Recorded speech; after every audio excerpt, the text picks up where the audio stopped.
know that no, your audio is not clear, Dr. Davis. 1 minute, sir. 1 minute, sir.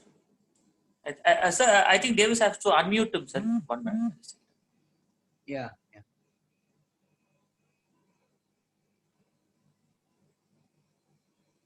The person you have called is speaking.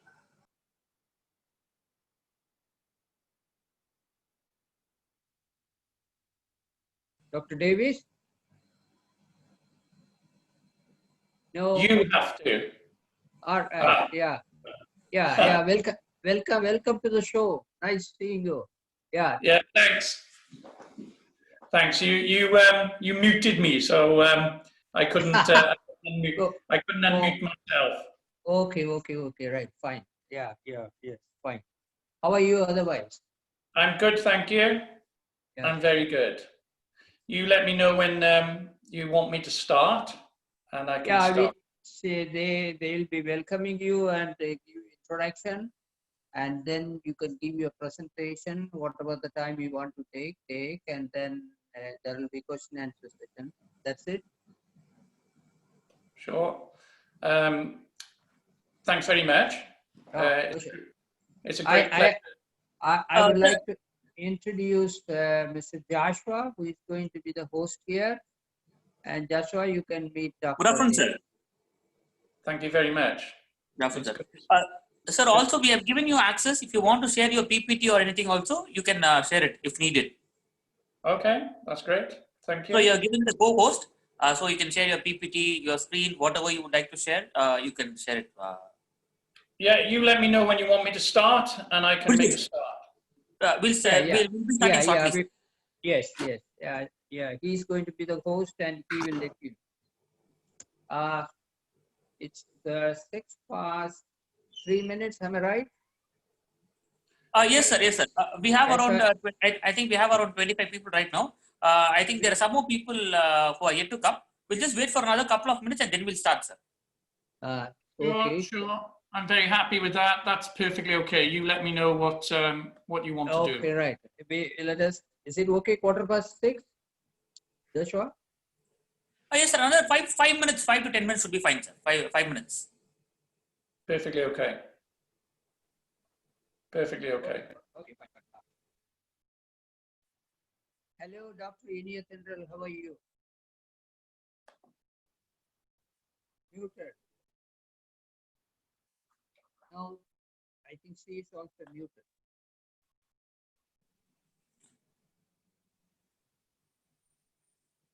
So your audio is very feeble, sir. Really? It's not so good, is it? No, not yours, sir. I was talking about Telekumar, sir. Is it clear now? Yes, sir. Now it is clear. Yeah, right. So yes, I was asking her, but whatever she said, I could hear. Sure. Okay.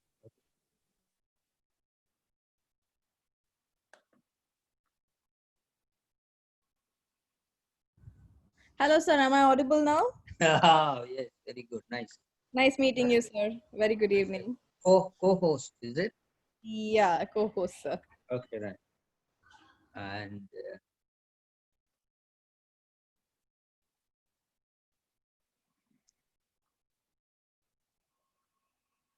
how many are expected, Joshua? Sir, at least another, we are expecting at least 50 to 650 people at least. Yeah, how many have registered with us? I know they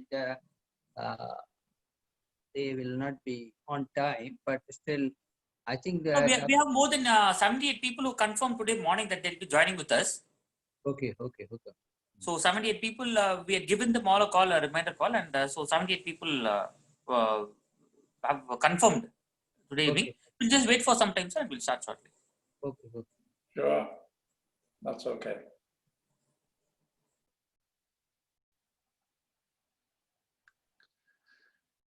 I got my slides loaded. I hope you're able to see them. So I'm sharing. Yeah. Yes. Maybe I see that. That's okay. Good.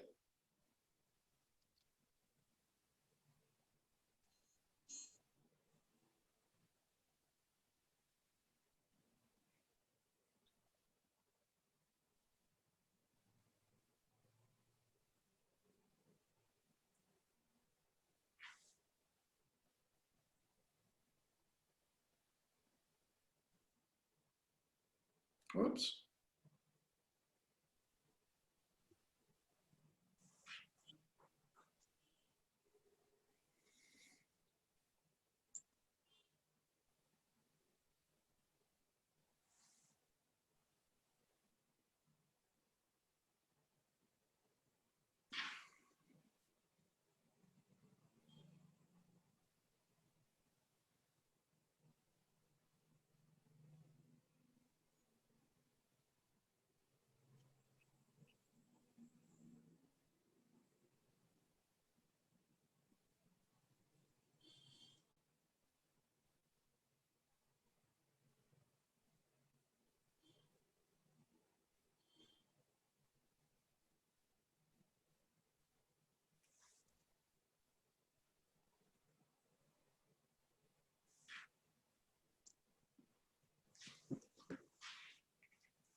Pandemic has taught us how important doctors are in everyone's life. Any profession is highly honorable, but the profession of doctor is to be treated equal to God. With all this said, in due respect to doctors, enriching their life with better education from around the globe standards of prime importance to everyone. Today, as a part of this milestone, we step forward in discussing about postgraduate medical degrees from UK, which you can obtain while studying from India itself, within a variety of 20 different subjects and namely few subjects are cosmetic medicine, diabetics, obesity and weight management, endocrinology, sports and exercise management, exercise medicine, preventive cardiovascular medicine, general medicine and healthcare, etc.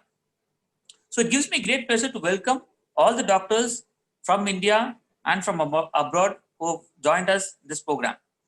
I would first like to welcome Dr. Paul Chelakumar sir. He is the official coordinator of the program. He is the chairman of Campus Abroad, India's first counseling agency for study abroad. Dr. Chelakumar has counseled more than 250,000 students in his 43 years of experience. He has visited more than 250 universities across the globe. I would now like to introduce Professor Steve Davis. He is the founding director. Professor Steve Davis is a consultant endocrinologist at the University of Hospital Wales. He has an established reputation in medical education, particularly in online learning, having been the founder of onexamination.com and setting up a number of diploma courses. He has also been involved in establishing training courses for weight management in community pharmacy. His clinical interests include growth hormone deficiency and obesity. He has published over 100 peer-reviewed publications, and his research interests include the application of novel technologies in delivering medical education. We welcome you, Dr. Professor Steve Davis, to the session. The session is yours. Thank you very much indeed, Joshua, and thank you for the invitation, Dr. Chelakumar. I greatly appreciate it. My name is Steve Davis. Thanks for that kind introduction. I'm the Professor of Medical Education and consultant endocrinologist. Also, I'm an acute physician. And I'd like to talk to you today about the postgraduate diploma courses that we established. So let's get on to the next slide. My history with regard to medical education goes back well before the turn of the millennium, in fact. And in 1999, we set up something called onexamination.com, which delivered online revision resources for the postgraduate exams, particularly the MRCP Part 1 and then Part 2, etc. And many of you may be familiar with onexamination.com, which was acquired by the BMJ in 2007. It was the most successful revision resource that was ever set up within the UK. And in fact, our website was up before the Royal College of Physicians had their website. So we were up there even before the Royal College of Physicians had a website. And on the acquisition back in 2007, we had over 25,000 subscribers to our spectrum of postgraduate revision resources catering for the exams. Then in 2010, I established the first diploma course in conjunction with what was then the University of Glamorgan, which has since become the University of South Wales following amalgamation. I'll talk about that in a moment. And the first course was a diabetes diploma course. And the difference is we were delivering a truly online program that did not compromise on quality, but was designed for the busy clinician. And it was a tremendous success. So in the first year, we had 33 students enrolled onto that diabetes course from across the world. And that was at the time with just 3 members of staff. Then by 2015, we had 8 postgraduate courses with roughly 200 students. And now in our most recent intake, we have, in September, just had over 1,100 students enrolled onto our postgraduate diploma and MSc programs. And we're validating approximately 6 courses per year. And now we also work with universities, including University of Wales, Trinity St. David's, and Gibraltar University. So we're a trusted partner with universities, and we are very innovative, and I'll speak about that later on, with regard to the way that we deliver our courses. Just to explain to you where Cardiff is, which is where our place is centred.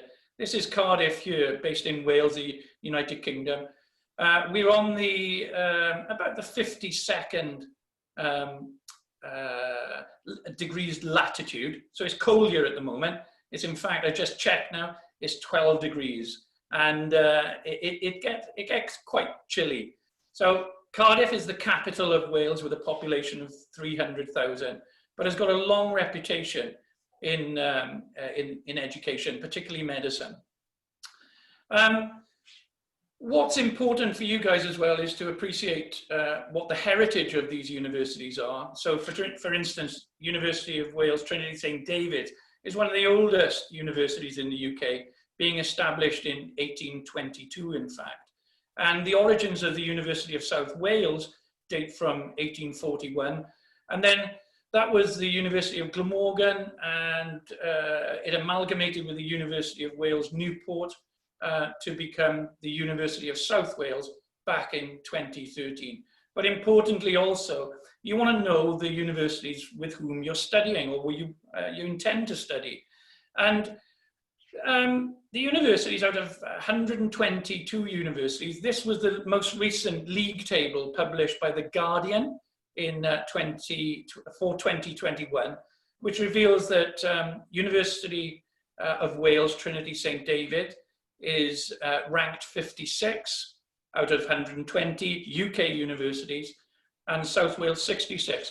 So these are really good quality university, because the university system in the UK is of a very high standard. So the universities are mid-table and continue to aspire to improve their performance. Now, postgraduate learning, I think, is particularly important, and it's becoming increasingly relevant, and I'll talk to you about that.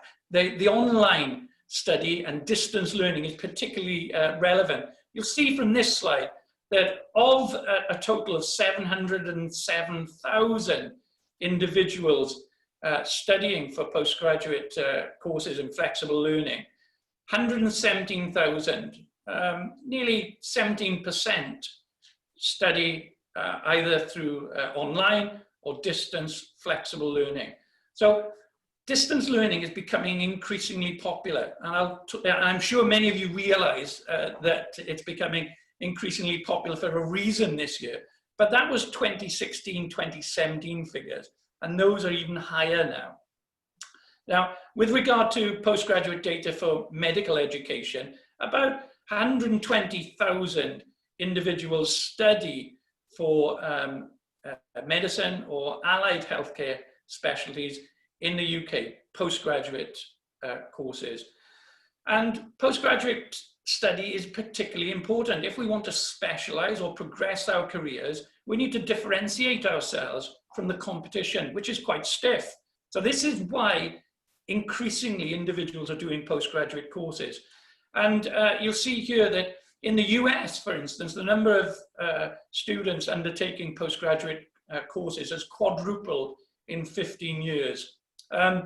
Similarly, this has doubled in the UK and has become increasingly important in medicine. And it's not just UK students that are embarking upon study with UK universities. There's a significant number from other countries internationally that are embarking upon medical and medical related subjects within the UK.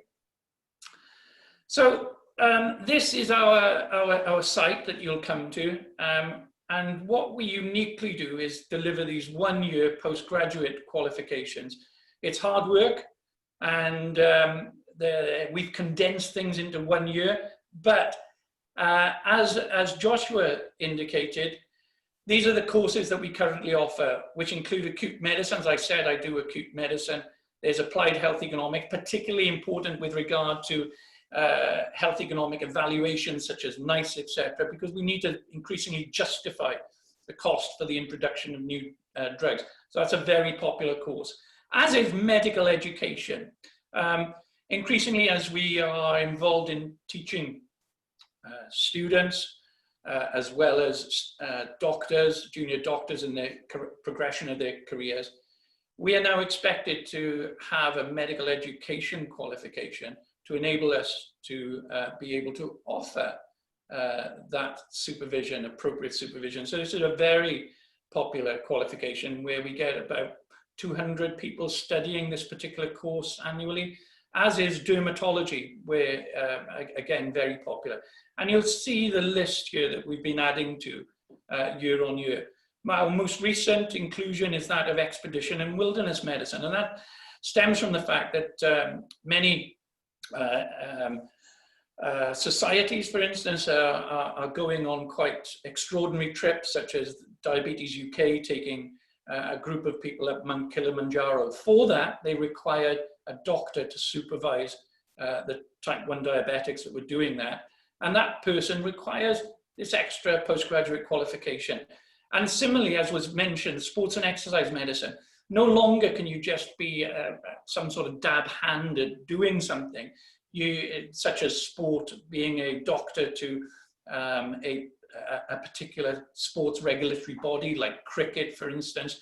You need to demonstrate that you've got those postgraduate skills. And doing our postgraduate qualification, for instance, has enabled individuals that have qualified in the UK to be doctors with premiership football clubs, for instance, to work in the Commonwealth Games, etc. So it's a demonstration of these skills at a postgraduate level that enable you to progress your careers. So ours are very much designed for the progress of along specific specialty lines. And what's so important in our course? Well, our courses are online and they're flexible. They're asynchronous, and that means they enable a busy healthcare professional to go into the resources whenever they feel like, whenever they're able. So if they want to study at 1 o'clock in the morning online, they can. If they want to interact online, they can at whatever time they wish. Or they want to respond to questions at any particular time, they can do that. So there is this flexibility that I think caters well to the busy healthcare professional. As I said, we were the first course ever to introduce a 1-year diploma course. What happened previously was that postgraduate diplomas often had 2 months of work and then a 2-month holiday period, and then it would be another 2 months. So there were only ever 3 modules delivered in 1 year. We've condensed that into 1 year. Why? Because time is important for a healthcare professional. Yes, it's a lot of work, but we've condensed it, and we were the first ever to condense the program into a postgraduate diploma program into 1 year. And I think that's a tribute to us. We're also the least expensive, and we offer equality to national and international students. What you'll find with many UK universities is that they'll offer the price for UK students, which will be half that of international students. So for instance, dermatology course from another university, which I won't mention, is roughly £10,000, but it's £20,000 for international students. We don't think that's fair, particularly when all students work online on many of these programs. So there shouldn't be this differentiation, hence our introduction of the one price for all students. So we have that price equality. And importantly as well, we're multidisciplinary. So if, for instance, we are looking at diabetes and implementation of things like how to interview techniques, motivational interviewing, we'll have a psychologist who is best placed to be able to deliver that. And that's an important requisite of what we do. We get specialists to deliver each of the modules that you will be involved with. And we are I think one of the best things we do is the delivery of really good tutors from across the globe. And I'll come on to that in a moment. I've touched upon the fact that we offer a global faculty. So how are the courses delivered? Well, this kind of summarizes it in one slide. And what we do is try and get individuals. This is level 7 learning. Level 7 is master's qualification learning. And there's only one above that, that's level 8, that's a PhD. So we expect to support you in terms of getting you to think independently, individually, to analyze the data that's out there, to analyze the evidence and implement that in higher order thinking to solve problems. So we deliver case scenarios, and 40% of the marks are associated with regular case scenarios with which you are very familiar, and you discuss those case scenarios with an expert tutor on a discussion forum. So for instance, we'll pose a case in diabetes or endocrinology that'll have some tough answers with it, some tough questions. You'll then need to go and evaluate the evidence that's out there, the published data, and synthesize that and bring it back onto the discussion forum in relation to the case that's being pointed out. So that's a case discussion forum. Then what you'll see here is reflection and portfolio learning. So in medicine, increasingly, we need to reflect upon our performance, what we do well, what our learning needs are, what we do badly, and how throughout our learning journey, we take what we've learned and implement into our practice to improve our performance. So there's a portfolio there, a reflective journal that enables you to do that. Then we have a module activity, and this is where we differ as well. We're very good at delivering innovative learning, and it's important. So rather than just having a bland essay that someone has to construct, the module relates to things like generating an academic poster. I remember when I first started research, one of the things that I had to do was deliver a poster to a scientific presentation. That was the first thing that I remember doing in my research prior to publishing.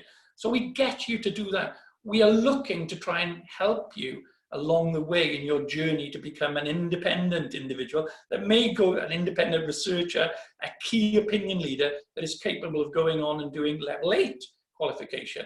And then finally, we have a case-based exam that constitutes 30% of the mark right at the end of each module. And each module focuses on delivering this. So just to give you some idea of our learning style, what this is something called andragogy, illustrated here. And many of you may be familiar with pedagogy. Peda stems from childlike learning, where you've got a sage on a stage that is just lecturing to you. There is no interaction. And Knowles, back in 1984, termed andragogy as a learning theory, and it's become widely accepted. And the best way of doing that is the tutor, as indicated here, becomes a moderator and a facilitator and enables individuals to blossom and bloom. And there's interaction between students as well on the program. So this is andragogy. It's not about giving spoon feeding and giving lectures. It's more about the individual developing themselves with appropriate support. And that's what we deliver on our program. I said to you that we've got an expert faculty, and the one thing about us, and another unique thing about online learning, is if you go to a residential campus, then you'll interact with a faculty of maybe 10 or so lecturers, one of whom maybe has an international reputation, okay? What we are able to do is have a truly international faculty that you can't replicate with residential, with a single university. And this illustrates it. So for instance, as part of our faculty right across the board, we talked about preventative cardiovascular medicine. This is Dr. Alan Rees, ex-Vice President of the Royal College of Physicians and Chairman of Heart UK. He's based in Cardiff University, but he's part of the faculty with us. Dr. Gareth Jones, Professor Gareth Jones, I should say. He's sports physician with the Welsh Rugby Union and is based in Bristol University. Professor David Owens, Swansea University, is one of the doyens in world diabetes. He is a tutor and part of the faculty of our courses for diabetes.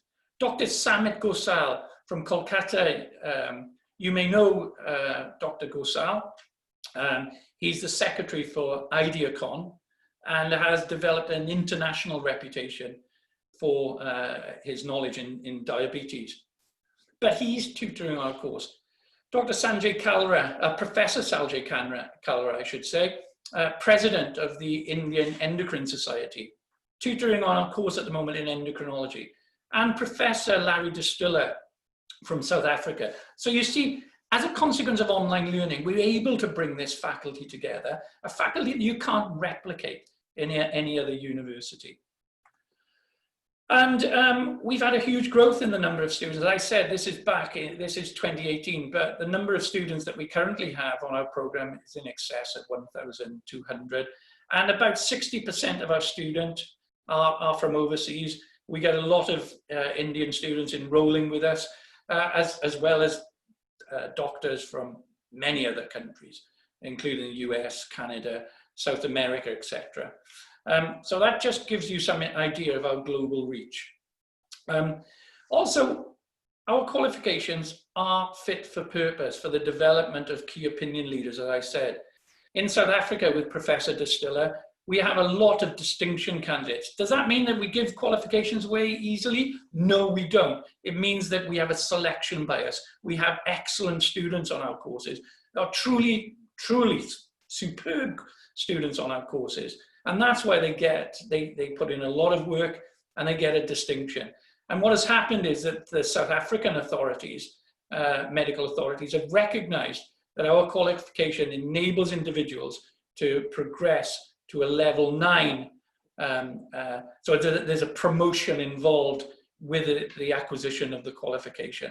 So that's again, an indicator of what we're able to do. I also mentioned that we're very innovative. And we were the first course ever to incorporate social media within one of the module activities. Why would you say we do that?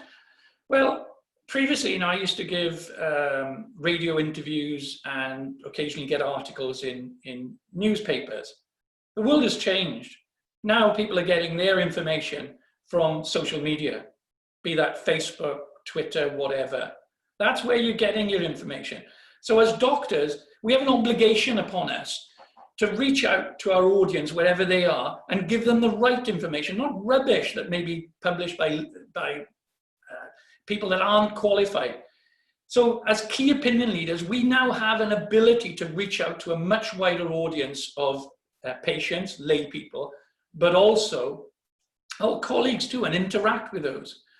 And in our efforts to try and create key opinion leaders, we felt that this was an opportunity. And it's innovative, as I've said. And what happens as a consequence of what we did, we got a publication in a really good journal called Practical Diabetes of our experience in terms of delivering a social media activity within a diploma program. And that was the first that was ever done. So innovation underlies the delivery of the courses that we use, besides the way that we're innovative in terms of delivering the actual software, we're innovative in the approach of delivery as well. And as a consequence, many of our students, I'm pleased to say, have gone from being publication naive to now having publications as a consequence of their work on the programs. And we've now got 38 publications. I'm involved in 2 more publications that our students have done, one of them being an excellent analysis of vitamin D, meta-analysis, in fact, of vitamin D and COVID. So a fantastic publication, I think will do particularly well. But this illustrates the fact that what we want to try and do is generate key opinion leaders, and our tutors are experienced in publications and will help support students in terms of getting their first publication, which is often a tricky step for individuals, but it's also reflective of the quality of work that we deliver. We recognized by many partners throughout the world. I won't labor them, but for instance, there's BAPIO, the British Association of Physicians of Indian Origin.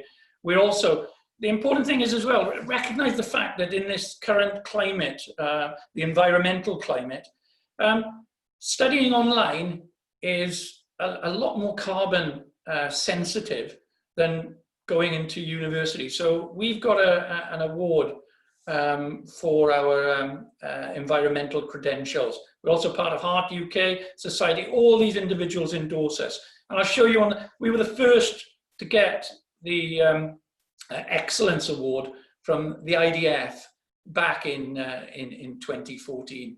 We're also, the programs were accredited by the Royal College of General Practitioners and Africa Healthcare Summit Awards. We were shortlisted for their award program. More importantly, what do the guys that have studied with us think? And did it impact upon their salary and career progression? So we did a survey of our previous alumni. This was over the last 5 years. And of the 160 odd responses, did it improve your subject knowledge? Categorically, yes.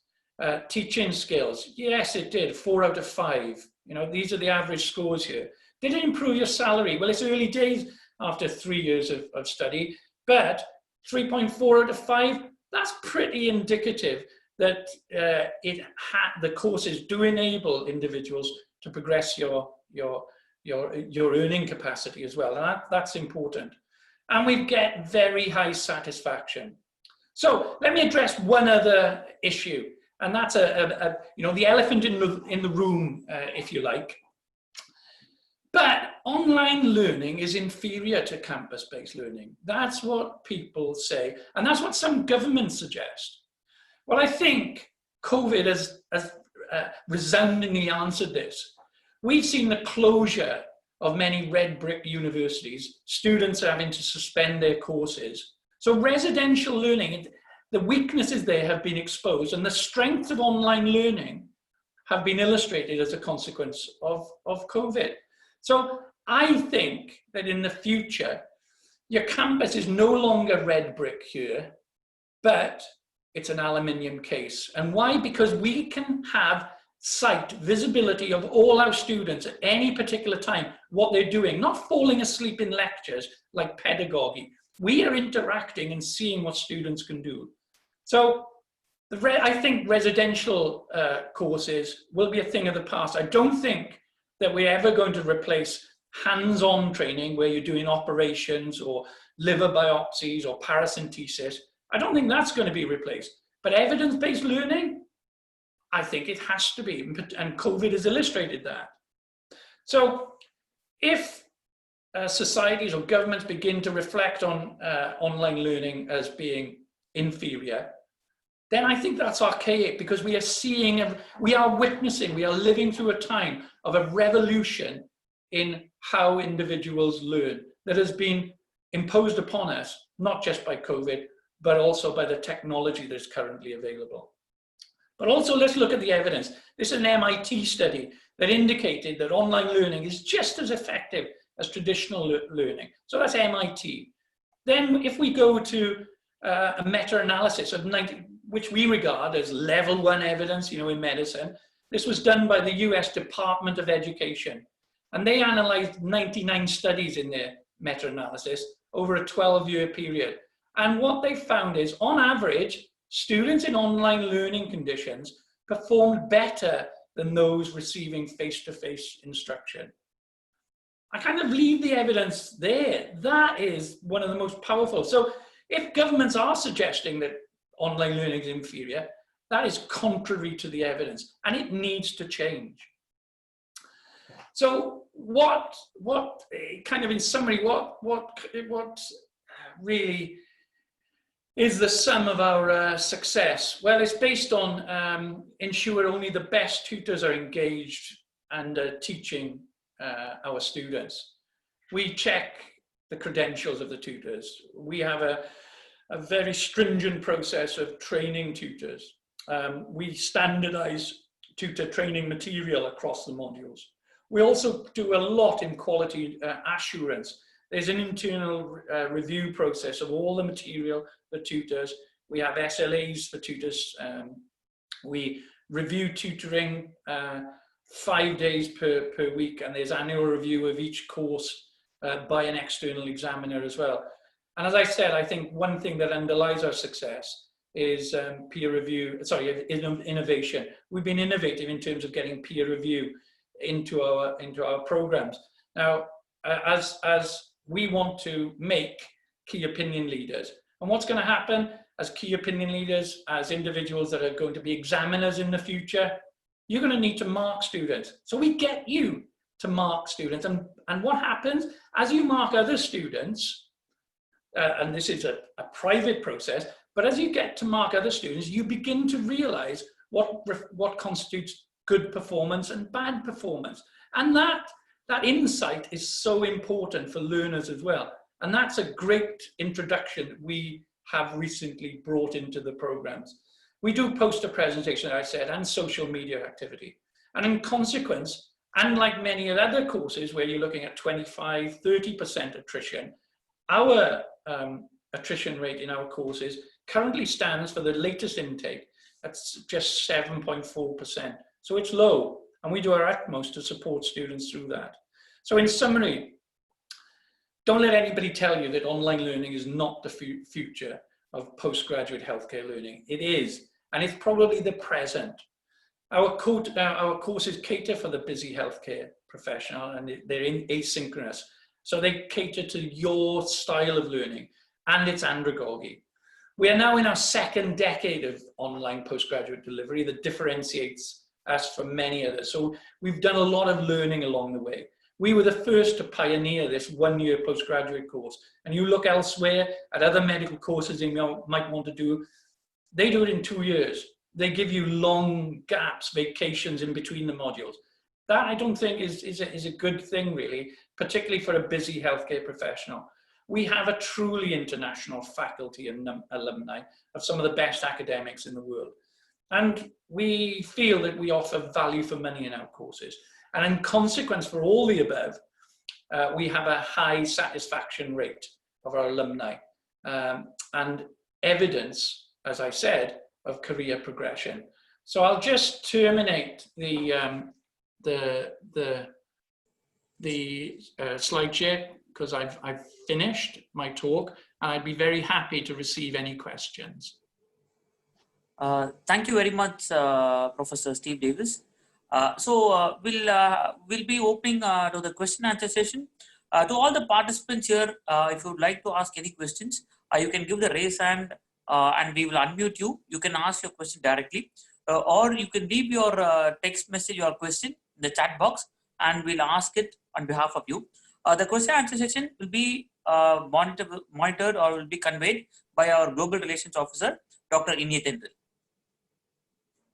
Thank you so much to our COO, Joshua Gerard, sir. And thank you so much, Davis. I felt it very useful being a doctor myself, looking at an opportunity of studying online during this pandemic time. I understand how much education has transformed. But I have a question, if I may ask. What about the recognition in India or in other medical councils? In every country, there's a medical council which approves of the degree. So what about the accreditation there?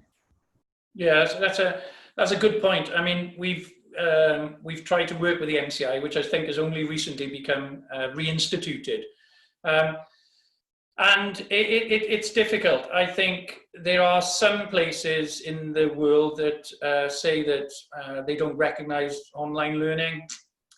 I think that's archaic, and that needs to change. I don't think that we can make the change internationally, but this is a postgraduate university, a UK university course. So in consequence, this has an international recognition. I don't know what to do to change that in India.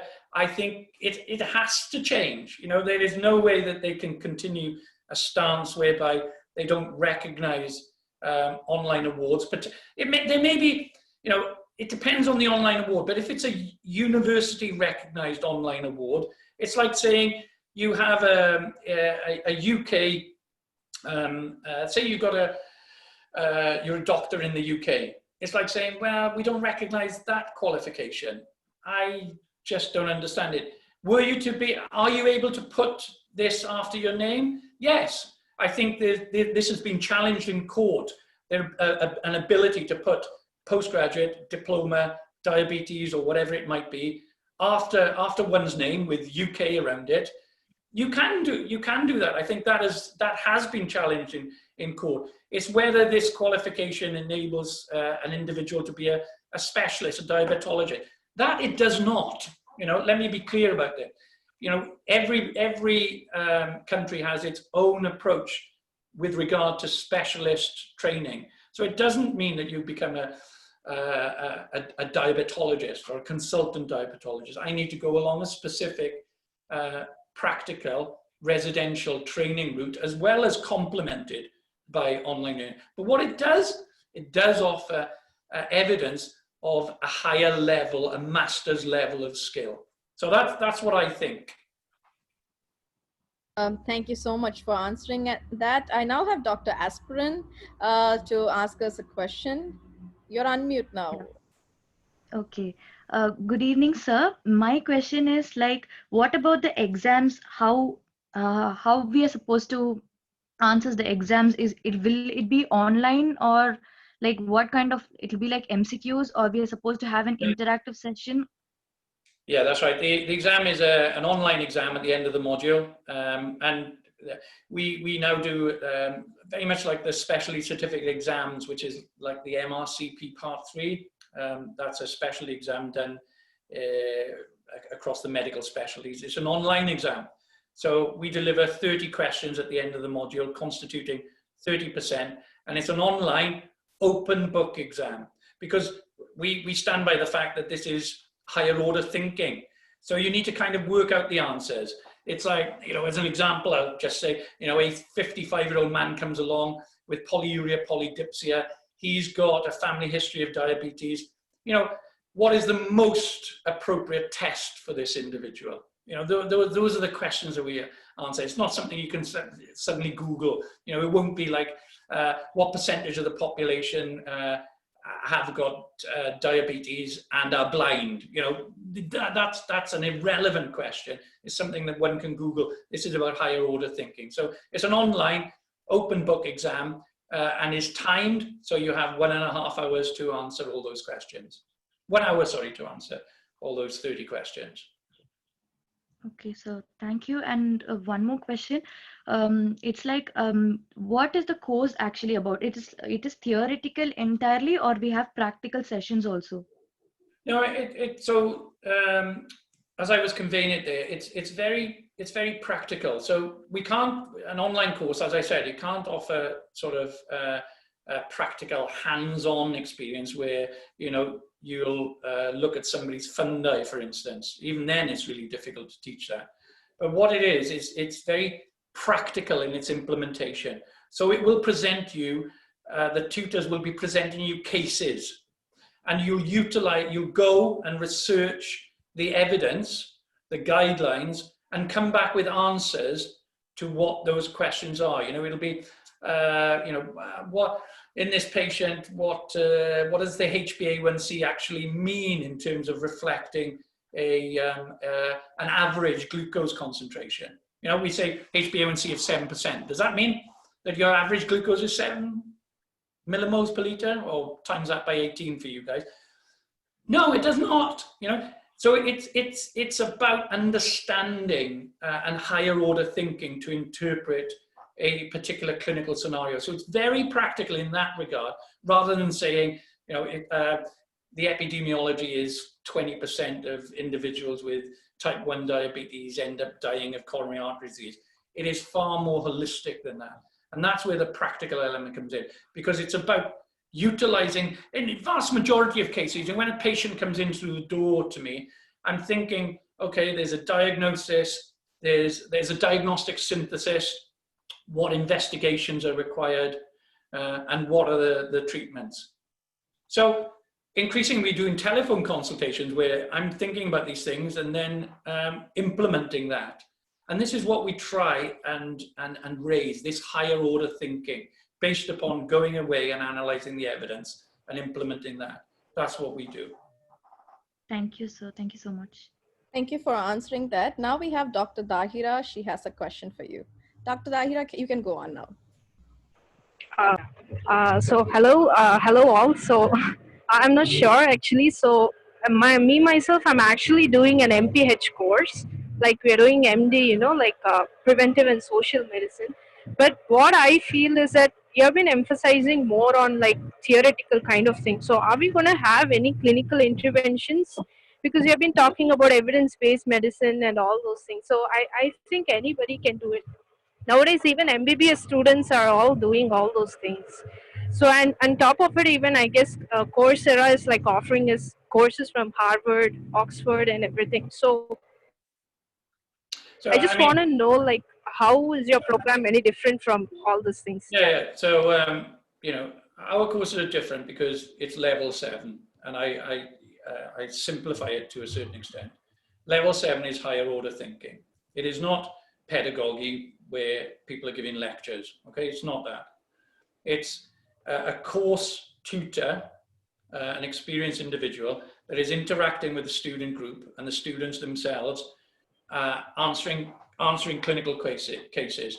And you know, it's not simplistic, because if it's just okay, this is a glucose, you know, it's about going beyond that, and it's about, for instance, understanding why duloxetine may be the best agent in the treatment of, say, someone with a peripheral neuropathy, and dissecting the information that's out there to formulate tough answers. So this is level 7, but that's just one component of it, because as I said, the discussion forum is just 40% of the mark.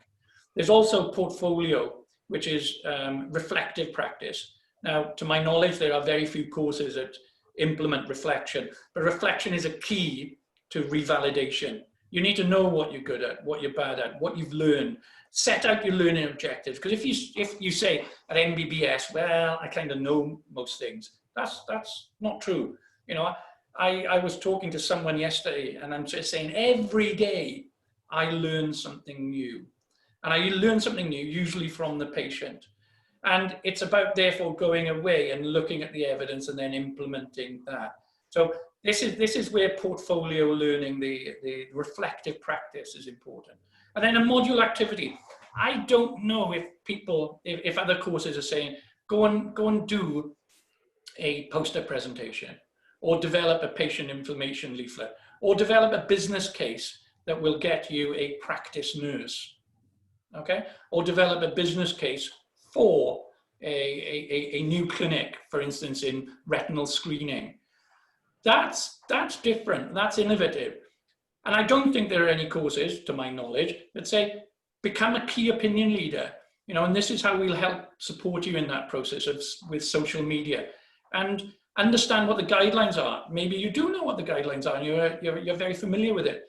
But how do you use that to reach out to your audience and interact with your peers? Because that has changed over the, you know, I think Facebook hasn't been around until only recently. And it's that ability to be able to utilize those, that media to get to an audience, I think is quite important. So we are different, and I challenge you to come on the course and prove me wrong. Yeah, actually, yeah, currently I'm pursuing an MD degree. So like you had told, like I am working on evidence-based medicine and journals, all those things. And because I've been spending so much time with my students, even they're also doing a lot of work. So actually, it's like even in India, it's like we are going like way above. So this looks a bit theoretical to me. So what I just wanted to ask is that any way could, like, clinical interventions also be included? So that was just a suggestion I was offering. That's all. It is a clinical, you know, we do talk about clinical intervention. So for instance, you'll have, right, here's a photograph of a retina, here's, you know, in dermatology, here's a skin rash. Have a look at this. What questions would you ask? What's the most, you know, what's the differential diagnosis? And it, you know, that's not just, and then how potentially would you treat this? What would the biopsy show? What does the histology reveal on this? This is higher order. So an MD is level 8. You know, I've done an MD, PhD. That's level 8. That's a level 8 qualification, and that's independent generally. You know, I come up with my own research protocol. I'm an independent investigator. You know, that's what level 8 is about. MD, PhD. That's not taught really. That's not taught. You know, you're going off. You're bringing up an hypothesis and then doing. This is how through through a diploma and then going to an MSc that we nurture individuals to become independent for level 8. If you're saying to me that you're already at that level and you're undertaking research, be it basic research or a clinical research program that will give you level 8 qualification as defined by the UK, that's, you know, you're almost ready to come onto our program as a tutor. Thank you for the compliment, though. Thank you, Dr. Yeah. If that's the case, yeah. And now we have Dr. Daniel asking a question. Dr. Daniel, are you there? Yes, I'm here. Yeah, I'm here. Yeah, please go on. So my question will be, since we are doing mostly on online sessions, so how do we get this practical experience without not getting involved in any hospital rotations? You know, as I said, this is not about the creation of a signed off specialist. People will use this qualification for whatever purpose they are embarking upon. This does not replace. So just like my MD was based on growth hormone deficiency, I still had to progress along a route of becoming a specialist in endocrinology.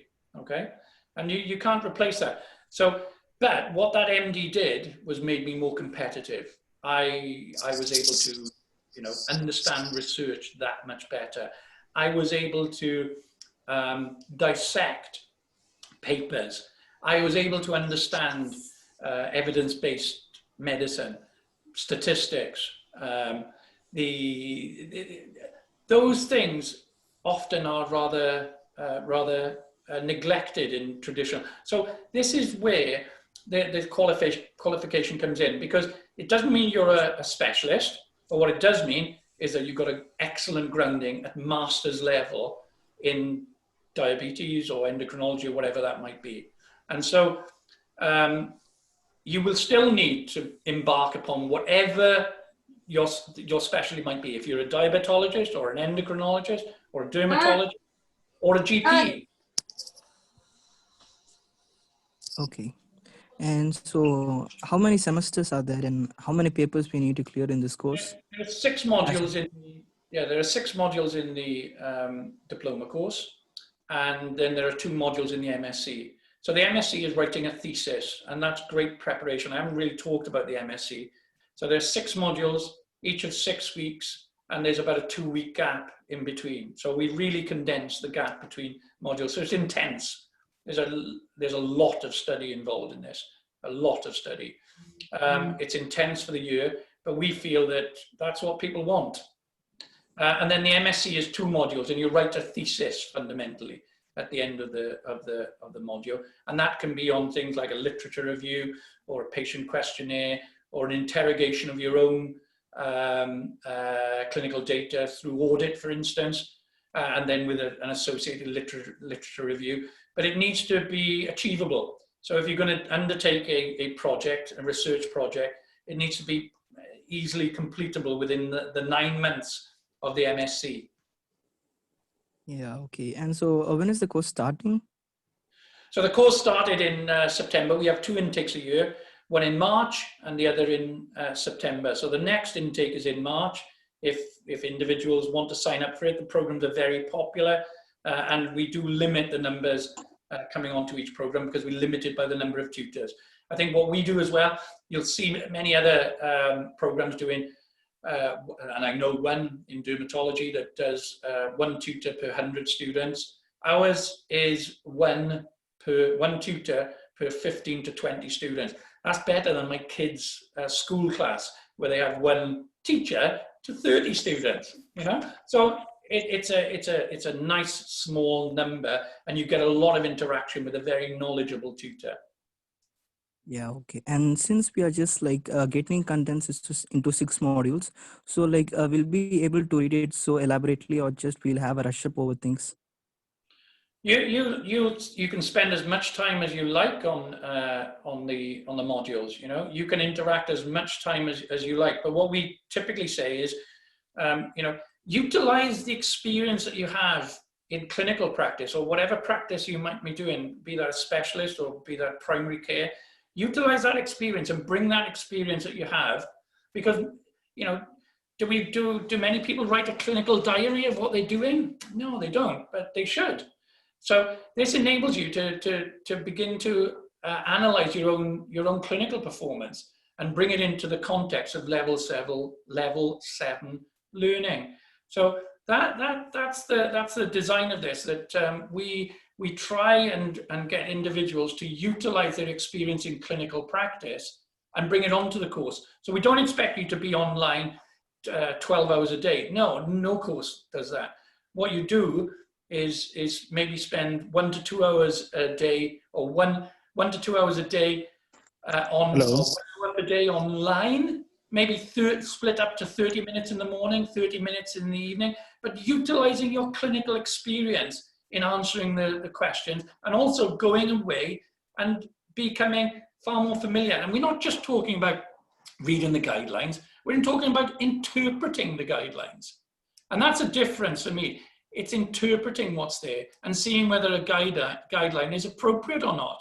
Because many guidelines, but that's what they are. They're guidance. They're not mandated. They're there for you to take from as you wish. And that's an important part of higher level learning as well. Understanding where you can put guidelines into effect, but where they may not be that relevant. Okay, so we'll be like able to get throughout online classes, or we'll be getting some recorded videos also, like a pre-recorded session. There's no, because it's asynchronous, and you imagine there are people in Australia, so there's no, the tutor will be there every day, okay? And the tutor will interact with you every day, but it's asynchronous. So you won't be having, it's not like me now talking to everyone here, you know, the sage on the stage, as we call him, the teacher. No, what the tutor will enable you to do is get you to, so for instance, I was tutoring a couple of days ago, and a student asked me a question, and I answered that question by saying, have a look at this reference and then tell me what you think the answer is. Because what we're trying to do is get you to answer the questions. Now, if they go and say, well, I think it's this answer, and I say, excellent, you know, that's what we want to try and do. That's what we're endeavoring to do, that people will become self-sufficient and resourceful in their continued postgraduate journey. That's what this is about. So there is this interaction, which is asynchronous, but there's no teaching. There's no someone lecturing to you, as I said. It's not spoon feeding. Yeah, okay. Thank you. This was so resourceful for me. We have another question from Dr. Ashish Kowari. I'm just unmuting him. Hello. Hi there. Yeah, hi there. I just wanted to understand one thing. If someone like me who is an IMG and who is planning to enter probably into GMC, right? Into GMC register probably by taking PLAB or MRCP pathway, how would this, kind of help an IMG? Right. You know, I think the one thing is what it helps with is understanding the evidence and becoming a higher order thinking. So it's level 7. Does it help with PLAB per se in terms of general medicine? No. Okay, that's a different route. You know, you need to go along the study there. But were you then to come to the UK, does a qualification, does a postgraduate diploma or MSc help you progress your career? Yes, it does. I encourage all my specialist registrars to have an extra qualification. Why? Specifically because every specialist registrar if you're going along this program, be that in primary care or in any of the medical specialties, they come out of it with a CCST, a completion of specialist training. So they're all the same. It's homogenous. What have they got that's different? And this is where the higher degree, a postgraduate degree, is important. And I challenge anybody not to do that. This is why I did an MD, to make sure that I had a job in a teaching hospital. When I was a registrar, I went to do a research registrar job because I needed that. I knew that I needed that to become a consultant and make myself more competitive in a teaching hospital. And I think these things are important. To have a higher qualification is also important, because if someone comes to you and you think about it, as you progress, if someone comes to you and say, what's the value of research? Can you help me do this, a case report, or help me with this document in terms of I want to publish a paper? If you've never done it before, is that going to be easy for you, or is that difficult? And therefore, can you supervise that individual appropriately? This is where I think postgraduate awards come in. So it may not necessarily be the prerequisite for progressing your career, but increasingly individuals are now acquiring these awards to go along specialist routes, because it indicates that you're prepared to go that extra mile to get the qualification. Oh, great. Thank you. I agree with it, because me being a research physician for around 5 years, I can understand that how, this all knowledge can help us, to kind of improvise. But along with that, I had one more addendum question. Like completing these degrees, would they kind of help any of the pathways to enable like a Caesar pathway somebody can take or anything? Yeah, it does. So in Caesar, for instance, they do look at that, and in particular, what they're looking for as well as part of Caesar is that you've written publications. So our intention here, as a consequence of the MSc, many individuals have actually published a paper. So yes, it without any question, having a postgraduate qualification like a diploma or MSc does help when the Caesar committee are reviewing an application. Okay, and just a last question. So somebody who finishes, probably our postgraduate diploma or probably MSc, and has completed probably or done PLAB 1 and PLAB 2, and then he wants to go ahead. So does this diploma enable directly entering into ST3 level, or we have to take CMT 1 or CMT 2? Sure, it helps. Okay, as I said, it helps with career progression, and many of the trusts, the healthcare trusts that we currently work with in the NHS at the moment, are utilising our awards to help support individuals along a postgraduate route. So yes, it does help. Thank you. That answers. No worries. I have one personal question. What about the job opportunities and internship after completing this particular course? Yeah, so, as I said, it can help you progress your career, because ultimately what they're looking for at an interview is, say everybody has exactly the same clinical training. So if you're applying for a diabetes job, I keep telling my specialist registrars, you're going to have had exactly the same training. What distinguishes you?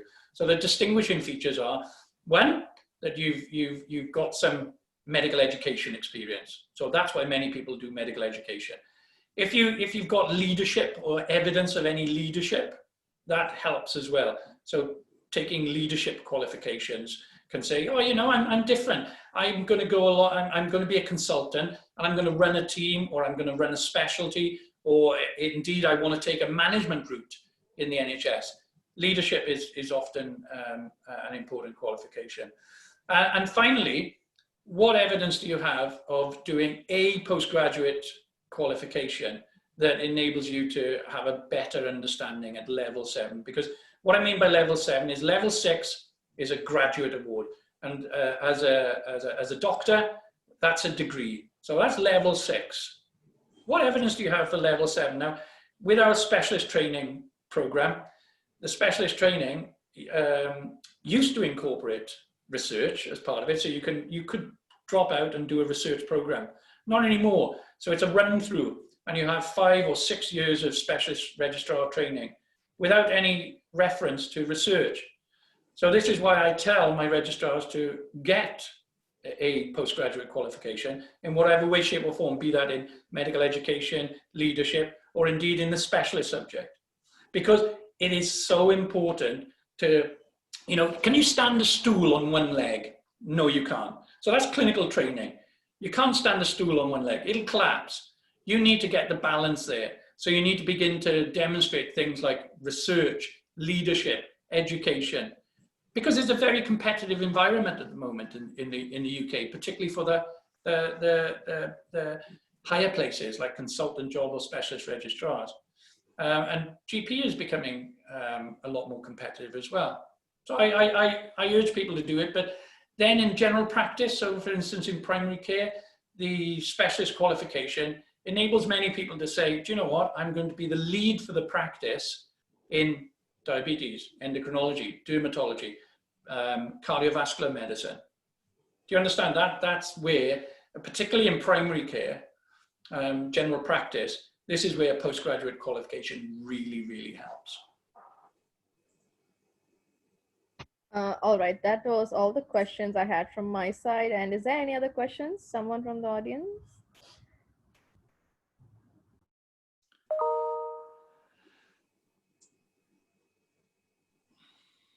Over to you, Joshua, sir. Thank you, Dr. Nithin. Thank you, Professor Steve Davis, for enlightening us about the program, about the course, how the education system is going to be, how the trainings are going to be, how the modules are there, and how it is going to be useful for all the doctors who take up this program. You have educated all of us, and you have given a lot of valuable information. I hope, and you've also spent a lot of time in clearing all the doubts of all the doctors who have taken part in this program. So on behalf of all the participants, myself, Paul Chalakumar sir, I would like to thank you for spending your valuable time with us this evening, sir. My pleasure, and my absolute pleasure. Thank you very much indeed. There was a query someone said in terms of price, and they said so it's £7,000, which £4,000, which translates into about 400 INRs, 400k, 400,000 INR. Is that right? Yeah, you are right. You are right. Yeah. So that's what it translates into roughly 100 with 100 rupees to the pound. So it's about 400,000. It's 90 rupees now. Okay. Yeah. So that was one thing that I saw there in terms of a comment. But it's an absolute pleasure. Thank you so much for the kind invite, and it's been great to interact with everybody. I hope I've kind of provided a good overview for the programs, and we would be very happy to welcome individuals onto our program. And as I said, if there are people that are highly qualified as well, we'd love to have them as tutors.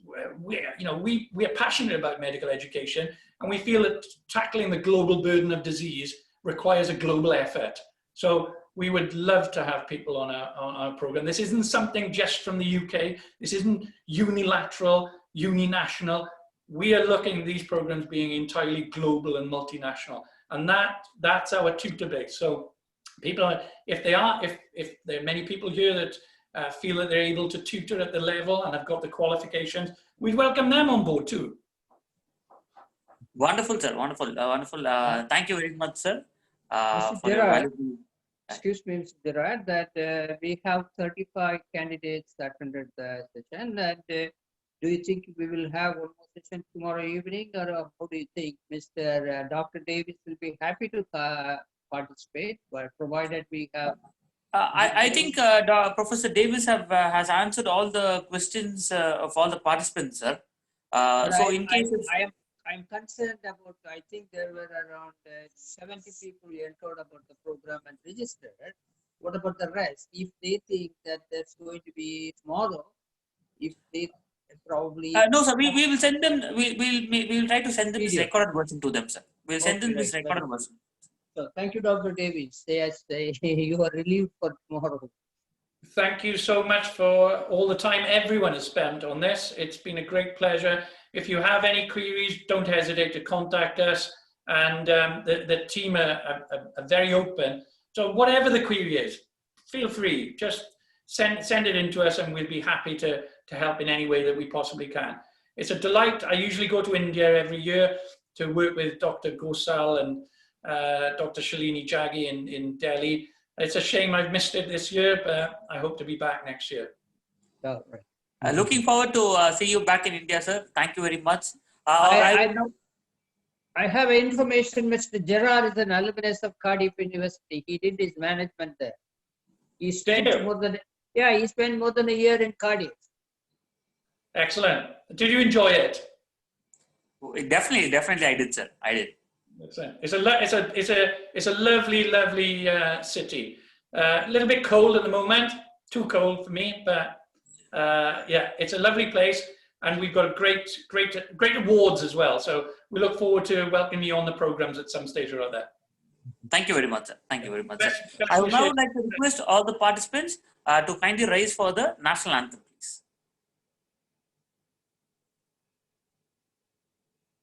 जनगण मन अधिनायक जय हे भारत भाग्य विधाता पंजाब सिंध गुजरात मराठा द्राविड उत्कल बंगा विंध्य हिमाचल यमुना गंगा उच्चल जलधि तरंगा तव शुभ नामे जागे तव शुभ आशीष मांगे गाहे तव जय गाथा जन गण मंगलदायक जय हे भारत भाग्य विधाता जय हे जय हे जय हे जय जय जय जय हे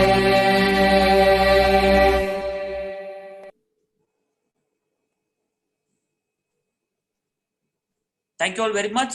If in case you missed any part of this program is available.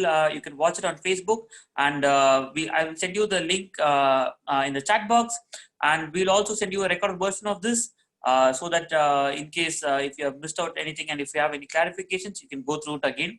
And if in case still you have some more doubts or clarifications, you can write a mail to us and we'll be more than happy to answer.